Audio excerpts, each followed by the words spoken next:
அனைத்து மாணவர்களுக்கும் வணக்கம். நம்ம இந்த வீடியோவில் என்ன பார்க்க போகிறோம் அப்படின்னா 11th standard NEET practice test 8க்கான ஆன்சர்ஸ் தான் பார்க்க போகிறோம். என்ன சப்ஜெக்ட் அப்படின்னு சொல்லி பார்த்தீங்கன்னா zoology. Already 11th and 12th பாட்னிக்கான டெஸ்ட் 8 ஆன்சர்ஸ் வந்து பார்த்தாச்சு. இந்த வீடியோவில் 11th ஸ்டாண்டர்டு டெஸ்ட் 8க்கான சுவாலஜிக்கான ஆன்சர்ஸ் வந்து பார்ப்போம்.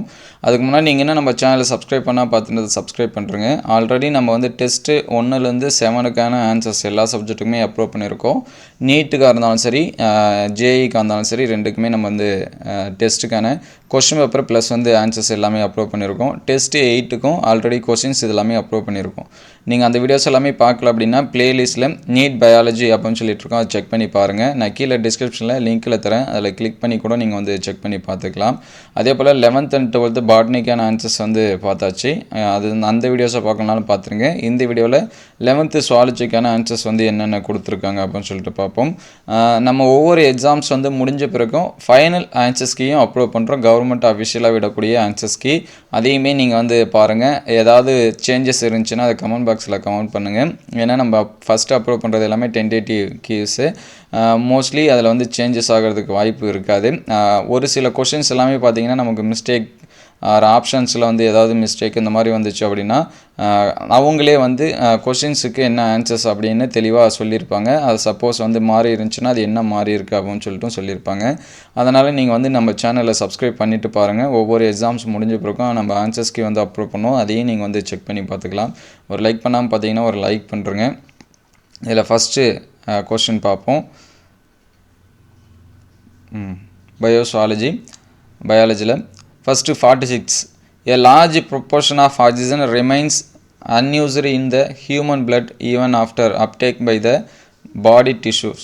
This oxygen, அதாவது உடல் திசுக்களால் உறிஞ்சப்பட்ட பிறகும் ஆக்சிஜனின் பெரும்பகுதி மனித இரத்தத்தில் பயன்படுத்தப்படாமல் உள்ளது. இந்த ஆக்சிஜனானது என்ன அப்படின்னு சொல்லி சொல்கிறாங்கன்னா acts reserve to during the muscular exercise, அதாவது தசைப்பயிற்சியின் போது ஒரு இருப்பு பொருளாக செயல்படுகிறது அப்படின்னு சொல்லி சொல்கிறாங்க. இதுதான் அதுக்கான ஆன்சர்ஸு. அதுக்கடுத்து if the thoracic wall but not lungs is puncture, அதாவது அந்த நுரையீரல் அல்லாமல் மார்புச்சுவரை துளையிட்டால் என்ன நடக்கும் அப்படின்னு சொல்லி சொல்கிறாங்க. நுரையீரல் சிதைவால் மனிதன் வந்து என்ன பண்ணிவிடுவான், இறந்து விடுவான். அதுதான் அதுக்கான ஆன்சர்ஸை அதை வந்து மார்க் பண்ணி வச்சிங்க. The man dies as the lungs get collapsed. அவன் வந்து என்ன பண்ணிவிடுவான், இறந்துடுவான் அப்படின்னு சொல்லி சொல்கிறாங்க. அதான் அதுக்கான ஆன்சரு. அதுக்கு அடுத்த கொஸ்டின் பார்த்தீங்கன்னா ciliated epithelium in trachea helps in, அதாவது மூச்சு குழாயில் உள்ள குறுஇழை எபித்திலியம் இதற்கு உதவுகிறது அப்படின்னு சொல்லி கேட்குறாங்க. இதற்கான சரியான விடை பார்த்தீங்கன்னா கோழை புழலை வெளியே தள்ளுவதற்கு. அதுதான் அதுக்கான சரியான விடை. புஷ்ஷிங் மியூக்கஸ் அவுட், நமக்கு அந்த நுண்ணிழைகள்லாம் இருக்கிறதுக்கு காரணம் அதுதான் காரணம். வேஸ்டேஜான பார்ட்டிகல்ஸ் இதெல்லாமே நமக்கு வந்து என்ன பண்ணும், வெளியே தள்ளிடும். அதுக்கடுத்து which of the following statement is not true, பின்வருவற்றுள் எது வந்து தவறான கூற்று அப்படின்னு சொல்லி கேட்குறாங்க. The partial pressure of carbon dioxide in deoxygenated blood 95 mm Hg கொடுத்துருக்காங்க. அதுதான் இதுக்கான தவறான செலெக்ஷன். அதை வந்து நோட் பண்ணி வச்சிங்க. இதுக்கான ஆன்சர்ஸ் பார்த்தீங்கன்னா டி ஆப்ஷன், இதுதான் ராங்கு, மற்றது எல்லாமே ரைட்டு. அதுக்கடுத்து பிக் த கரெக்ட் ஸ்டேட்மெண்ட், எது வந்து கரெக்ட் ஸ்டேட்மெண்ட் அப்படின்னு சொல்லி கேட்குறாங்க. இதுக்கான ஆன்சர்ஸ் பார்த்திங்க அப்படின்னா C option. The thoracic cavity anatomically and airtight chamber, அதாவது உள்ளமைப்பின்படி மார்பறை என்பது காற்று புகை இயலாத ஒரு அறை அப்படின்னு சொல்லி சொல்கிறாங்க. அதான் அதுக்கான சரியான விடை. அதற்கடுத்து 51 டயக்ராம் கொடுத்துருக்காங்க. இந்த டயக்ராமில் பார்ட்ஸ் வந்து லேபிள் பண்ணியிருக்காங்க 1 2 3 அப்படின்னு சொல்லிட்டு. இதற்கான ஆன்சர்ஸ் பார்த்திங்கன்னா ஏ ஆப்ஷன். ஃபஸ்ட்டு நோஸு, ரெண்டாவது பிரான்ச்சஸ்ஸு, லாரிங்ஸு, டயாஃபார்மு, ட்ரக்கியா, லங். அந்த டயக்ராமை வந்து பார்த்து நோட் பண்ணி வச்சிங்க. இல்லை ஃபஸ்ட்டு நாசி, மூச்சுக்கிளி குழல், குரல் வலை, உதரவிதானம், மூச்சுக்குழல், நுரையீரல், இதுதான் அதுக்கான ஆன்சர்ஸ். ஃபஸ்ட் ஆப்ஷன் அதை வந்து மார்க் பண்ணி வச்சிங்க.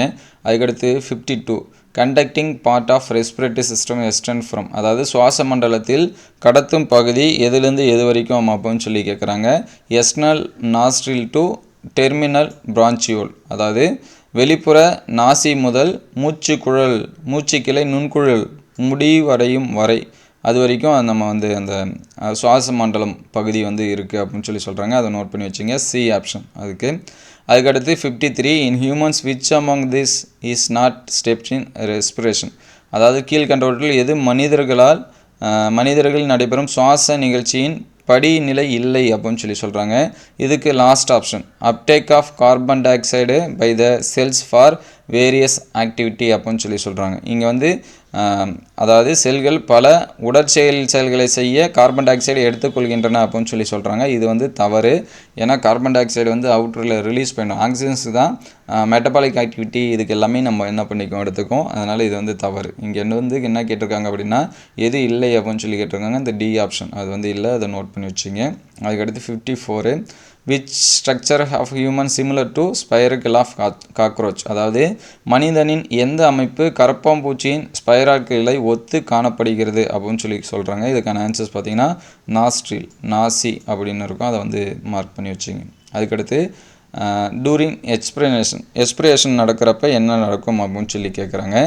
இது வந்து there is relaxation of diaphragm and intercostal muscles கொடுத்துருக்காங்க. ஃபர்ஸ்ட் ஆப்ஷன் அதுதான் அதுக்கான ஆன்சரை, அதை நோட் பண்ணி வச்சிங்க. உதரவிதானம் மற்றும் விலா எலும்பிட தசைகள் வளர்ச்சி அடைகின்றன அப்படின்னு தளர்ச்சி அடைகின்றன, அதுதான் அதுக்கான ஆன்சரு.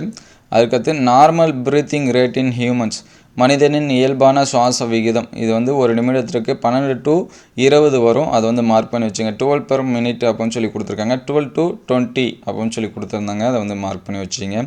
அதுக்கடுத்து blue copper protein complex contain in some mollusca இந்த பிளாஸ்மா ஃபார் ஆக்சிஜன் டிரான்ஸ்போர்ட்டிஸ், அதாவது ஆக்சிஜன் கடத்துதலுக்காக சில மெல்லுடல்களின் பிளாஸ்மாவில் காணப்படும் நீல நிற தாமிர புரத கூட்டமைப்பு என்ன சொல்ல அப்படின்னா ஹீமோசைனின் அப்படின்னு சொல்லுவோம். அதை நோட் பண்ணி வச்சிங்க. அதுதான் ப்ளூ கார்பன் அப்படின்னு சொல்கிறது. அதுக்கடுத்து 58 the largest amount of carbon dioxide is transported by the blood as, இரத்தத்தில் அதிக அளவு கார்பன் டை ஆக்சைடு வந்து எப்படி எடுத்துகிட்டு போகுது அப்படின்னா பைகார்பனேட் அயான்ஸ் இன் பிளாஸ்மா, இரத்த பிளாஸ்மாவில் பைகார்பனேட் அயனிகளாக என்ன பண்ணிட்டு போகுது எடுத்துகிட்டு போகுது அப்படின்னு சொல்கிறாங்க. அதை வந்து நோட் பண்ணி வச்சுங்க. அதுக்கடுத்து the amount of air inspired or expired in each normal breath by man is called, மனிதனின் இயல்பான ஒவ்வொரு சுவாசத்தின் போதும் உள்ளேறும் காற்று அல்லது வெளியேறும் காற்றின் கொள்ளளவு டேஸ் என அழைக்கப்படுகிறது. அது வந்து டைடல் வேல்யூம் அப்படின்னு சொல்லுவோம். மூச்சு காற்று அளவு அப்படின்னு சொல்லுவோம். அதை வந்து நோட் பண்ணி வச்சுங்க. அதுக்கடுத்து last question assertion and derivation கொடுத்துருக்காங்க. If there is no air in trachea it will collapse அப்படின்னு கொடுத்துருக்காங்க. Trachea is without cartilaginous rings அப்படின்னு கொடுத்துருக்காங்க. ரீசன் வந்து தப்பு. அதில் வந்து சி ஷேப்டு அந்த கார்டிலேஜ் போன்ஸ் வந்து இருக்கும். அதே போல் அசர்ஷன் பார்த்தீங்கன்னா இந்த சி ஷேப்டு இருக்கிறதுனால இந்த ட்ரக்கியா வந்து என்னது கொலாப்ஸ் ஆகாது அப்படின்னு கொடுத்துருப்பாங்க. இதில் both assertion and reasons or false, அதுதான் அதுக்கான ஆன்சர்ஸு. டி ஆப்ஷன் வந்து நோட் பண்ணி வச்சிங்க. கூற்று மற்றும் காரணம் இரண்டும் தவறானவை அப்படின்னு கொடுத்துருப்பாங்க. அதை நோட் பண்ணி வச்சிங்க. அடுத்த வீடியோவில் நம்ம சுவாலஜி, ஃபிசிக்ஸ், கெமிஸ்ட்ரி இதுக்கான ஆன்சர்ஸ் எல்லாமே பார்ப்போம். இந்த வீடியோ உங்களுக்கு பயனுள்ளதாக இருந்துச்சு அப்படின்னா உங்கள் நண்பருக்கு ஷேர் பண்ணுங்கள். இந்த மாதிரி வீடியோ தொடர்ந்து வரணும் அப்படின்னா நம்ம சேனல் லைக் அண்ட் சப்ஸ்கிரைப் பண்ணுங்கள். உங்களுக்கு வேறு ஏதாவது சப்ஜெக்ட்டுக்கு கீ ஆன்சர்ஸ் வேணும் அப்படின்னா அதை கமெண்ட் பாக்ஸில் கமெண்ட் பண்ணுங்கள். தேங்க்யூ ஃபார் வாட்சிங்.